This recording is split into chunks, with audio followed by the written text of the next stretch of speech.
My name is Delaney Rhodes, and for 18 years my family believed I'd walked away. Walked out of the Air Force Academy. Walked out on discipline. Walked out on legacy. In their eyes, I had abandoned the family's proud military tradition and stepped into civilian obscurity. No one ever asked what I did instead, not really. They had already written their story.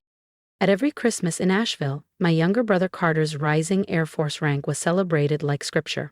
My parents beamed at him the way they used to beam at my grandfather's framed wings. Meanwhile, I showed up with a pie from a bakery because no one expected more from me. Once, my aunt leaned in, all pity and pearls, and said, "It's so kind of you to still visit, dear." She said that 2 days after I'd returned from a covert mission briefing in Brussels. But to them, I was the dropout with decent table manners. When I turned 30, I stopped hoping they'd see me. By 36, I stopped attending anything at all. Until last month. I went to Carter's ceremony, Air Force Colonel, full honors, not to be polite, to see if I still existed in their world. I wore a muted navy dress and flats, civilian, invisible, or so I thought. Halfway through the event, General Harlan stepped into the hangar. His eyes scanned the rows, then stopped. On me. He paused, stood tall, and saluted. "Ma'am, Senior Strategic Attaché Rhodes, it's an honor." Silence fell. Heads turned. Not for Carter, not for my father, for me. I was born in Dayton, Ohio, where flight was everything and failure wasn't allowed. My father, Dean Rhodes, retired as a brigadier general. My mother, a trauma nurse, raised us with precision and protocol. Dinner talk was all acronyms: NORAD, AWACS, SOF. No birthdays, no softness. I joined the academy at 17. That should have been enough. But in my family, pride came only with publicity, medals, headlines. So when I left without a diploma and no explanation, they assumed the worst. They never asked the truth, because the truth was never theirs to hold. I had been recruited, quietly, off the record, into a joint strategic initiative operating outside the chain of command. No ceremony, no public record, just a signature, a burned ID card, and a disappearance into a program that didn't exist on paper. It was called the Advanced Strategic Intelligence Directive, ASID, civilian title, military gravity. My role was to anticipate risks before they turned kinetic, to architect deterrent structures before world leaders even knew the threat was forming. Every win was silent, every mission deniable. To my family, I was still the dropout in a cardigan somewhere in D.C., probably making reports for mid-level brass. Once, at a 4th of July cookout, I heard my father tell a neighbor, "Carter, boots on the ground in Kandahar. Delaney, well, she's in some office near the Pentagon, makes slides."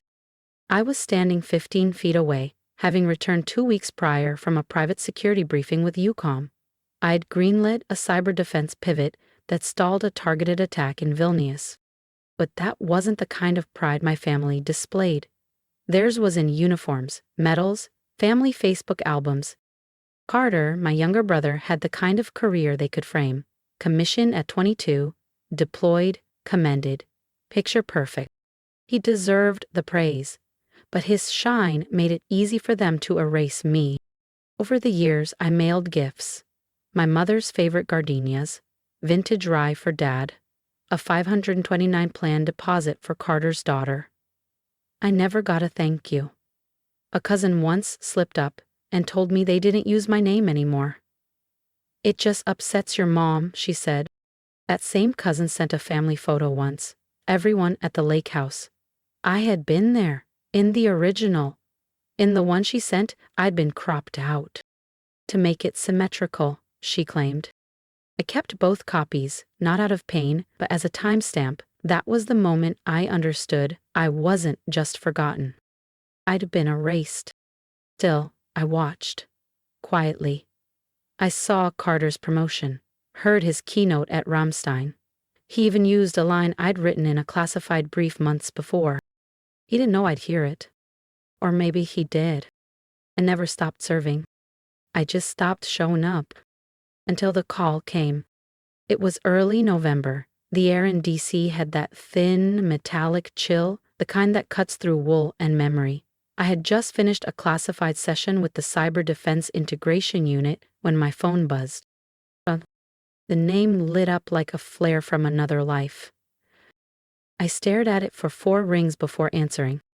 Her voice came through taut, measured, not cold, just emptied of softness. Carter's being promoted next week, full colonel, ceremonies at Wright-Patterson. You should come. A beat of silence. No, how are you? No, we'd love to see you. Just don't wear anything strange.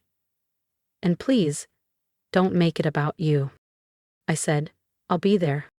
Not for closure, not for them. I needed to see something if I could stand in the old house, take up space, and not shrink at the sound of my own name. That night, I opened the storage closet. At the back, wrapped in plastic, was the dark gray uniform they'd never seen. Non-military issue, structured, streamlined, clearance-based. I didn't pack it. Instead, I chose a slate blouse, tailored trousers, and low black heels, civilian enough to be invisible. Let them stare at what they'd chosen not to see. The drive to Dayton was 6 hours of silence and bare trees. No rehearsing, no imagined confrontations, just the hum of the highway. I arrived before dusk. No greeting, porch swept clean, flag precisely hung. I knocked, then let myself in. Mom was at the dining table adjusting place cards. Without glancing up, she said, "Change your shirt. You're sitting next to Carter. And don't distract from tomorrow." No hello, no welcome home. Just commands, as if I'd never left. The dining room looked untouched. Same wallpaper, same framed photo of Carter getting his silver bar. Centered, lit just right. Dad appeared next, khakis crisp, hair still regulation short. He nodded. You made it. Not a hug, not a question, just a mark of attendance. The pre-ceremony dinner was tight. Family, 2 of Carter's COs, and a junior officer I barely recognized from a Christmas newsletter. I seated at the edge, next to a neighbor who called me Danielle. I didn't correct her. If you've ever felt invisible in the one place that was supposed to see you, you're not alone. Subscribe to the channel and join me in the next chapter, where the salute that changed everything echoed louder than years of silence. Carter entered like a hometown hero straight from a recruitment poster. His dress blues were flawless, buttons gleaming, ribbons aligned with surgical precision. He moved through the room like a politician at a fundraiser. Handshakes, practiced smiles, charming nods. He was the kind of officer you saw in press releases, polished, photogenic, safe. When he finally reached my end of the table, he gestured vaguely in my direction with 2 fingers curled just enough to be dismissive.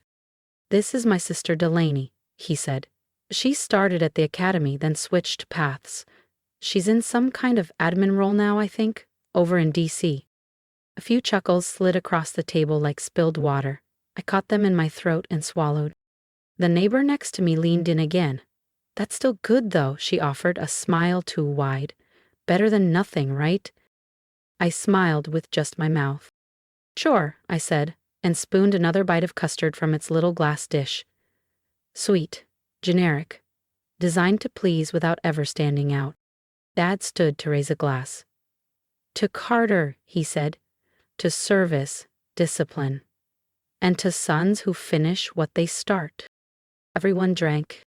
I raised my glass. I didn't sip. Carter tapped his fork against his glass, just loud enough to draw attention, just soft enough to seem humble. "The Air Force," he said, "has taught me many things. Chief among them, that walking away isn't always strength. Sometimes it's surrender." Laughter, a nod from Dad, an approving pat on the back from an old CO. It wasn't subtle, a dig dressed up as a speech, and it had my name tucked inside like a bullet in an envelope. I stayed quiet. Over the years, silence had become my armor, tailored to fit. After dinner, while the guests lingered near the hallway portraits, I slipped into the den. The walls were lined with framed history portraits.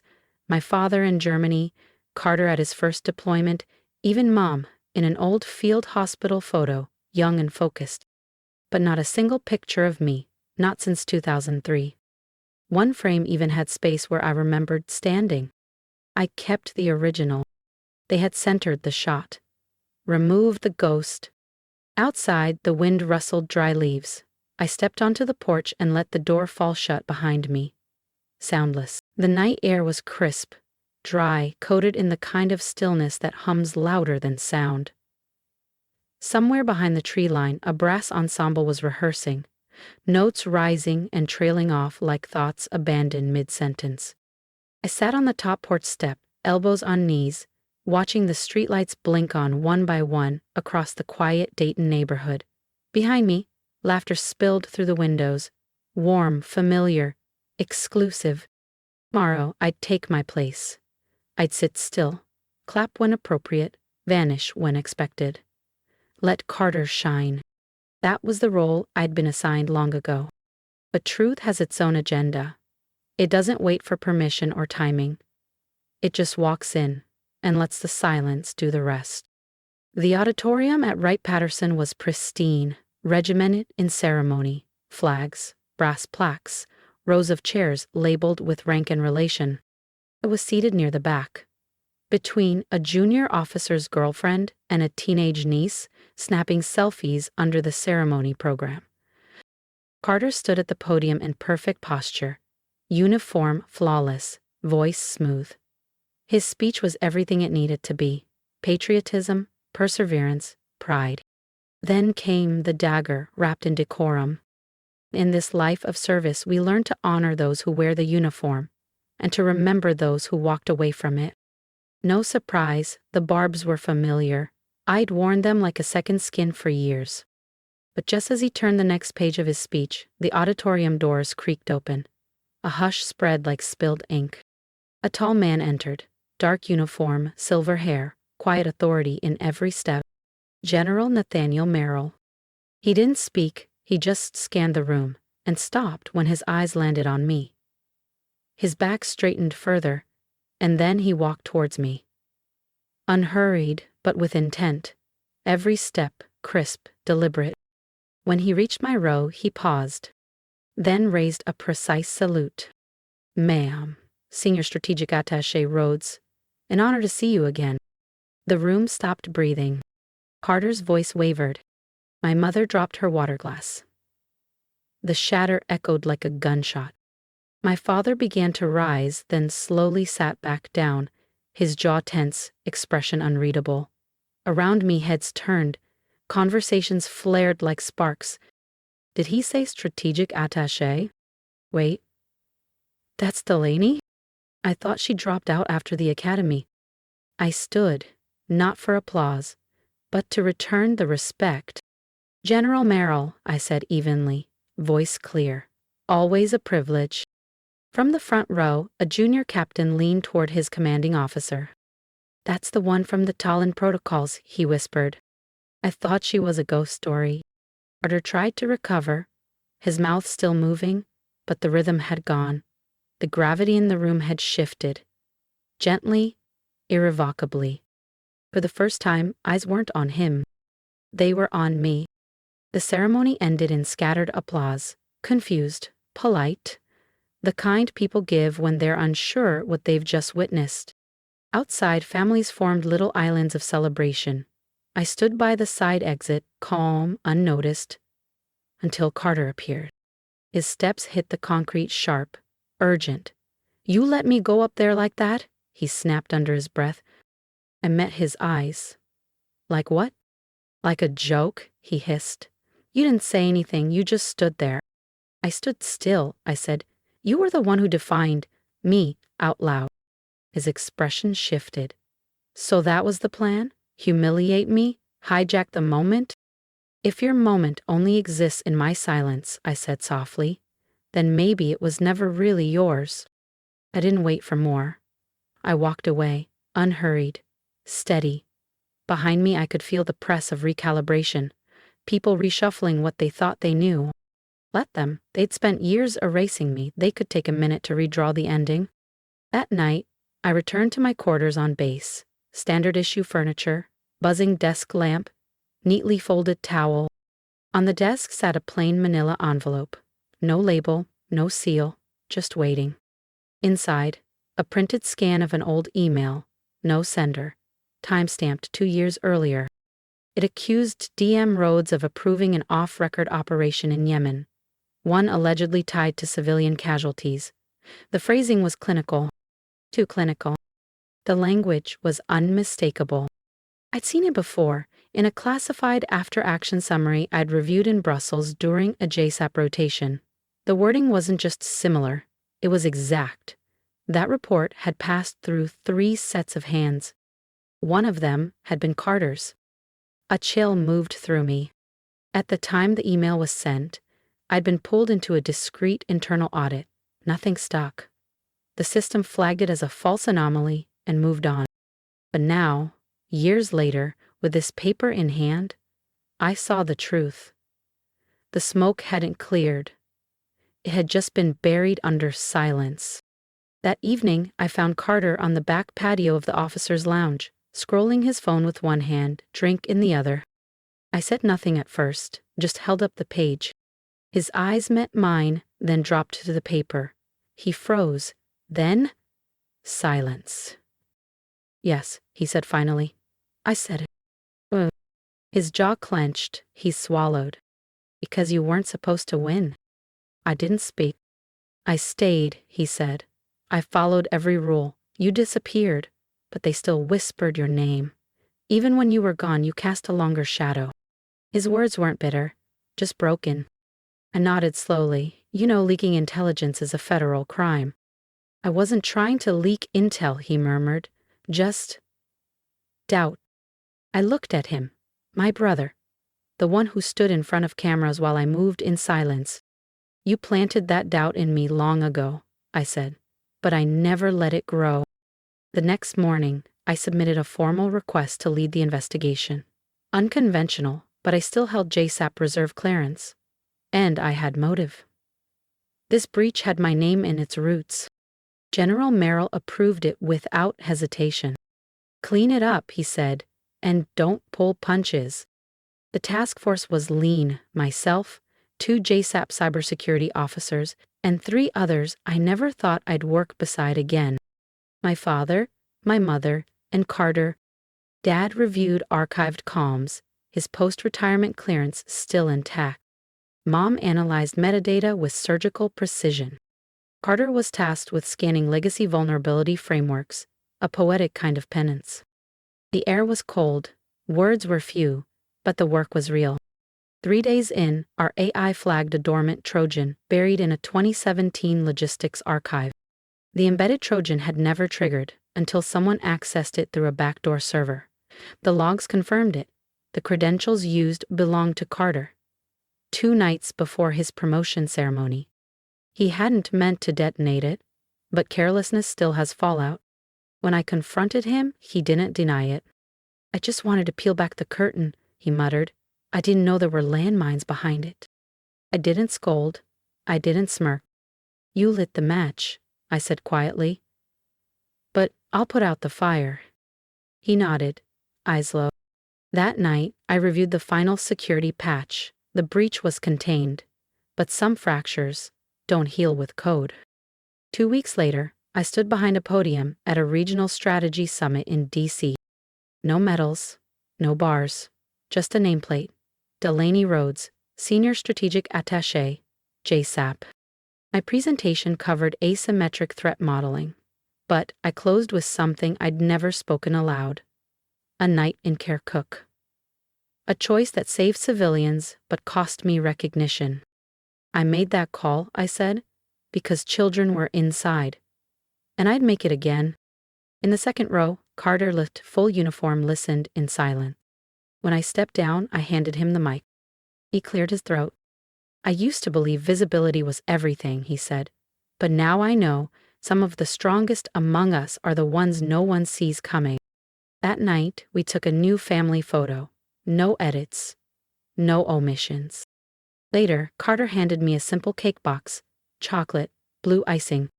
Sister. Leader. Ghost no more. And for the first time in years, I wasn't a visitor in my own story. I carried silence like armor. But your voice can be a bridge. Drop a comment below. Tell me what strength means to you. What would you have done in my place? If you've ever been underestimated, erased, or overlooked, you're not alone. Let's build a space where resilience finally gets seen.